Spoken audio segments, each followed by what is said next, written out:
ஓம் சக்தி. கிடைக்காத ஒன்று கிடைத்தால் அதுவே யோகம். அதாவது காணக் கிடைக்காத பரம்பொருளை அடைவதற்கான வழியே யோகம். ஸ்ரீசக்கரத்தில் சூக்ஷ்ம வடிவில் அமர்ந்து பராசக்தியை அடைய நமக்கு வழிகாட்டும் தேவதைகளே யோகினிகள். ஒரு சமயம் அசுரர்களை அழிக்க அஷ்ட மாதர்கள் எனப்படும் 8 தேவதைகளை பராசக்தி தோற்றுவித்தாள். இந்த 8 தேவதைகள் ஒவ்வொருவர் மூலமாக 8 தேவதைகளை உற்பத்தி செய்ததே 64 யோகினிகள் ஆவார்கள். இந்த 64 யோகினிகள் ஆளுக்கு 1 கோடி என உற்பத்தி செய்ததே 64 கோடி யோகினிகள். இவர்களால் வணங்கப்படுவள் பராசக்தி என்று லலிதா சகஸ்ரநாமம் கூறுகிறது. 64 யோகினிகளுக்கான கோயில்கள் 4 இடங்களில் உள்ளன. ஒடிசா மாநிலம் ஹிராப்பூரில் உள்ள மகாமாயா கோயில், ஒடிசா மாநிலம் ராணிப்பூரில் உள்ள யோகினி கோயில், மத்திய பிரதேசத்தில் மித்தோலியில் உள்ள யோகினி கோயில்.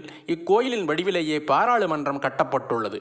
மத்திய பிரதேசம் ஜபல்பூர் அருகே உள்ள பேட்காட் யோகினி கோயில். ஓம் யோகினியாம்பிகையே போற்றிவோம்.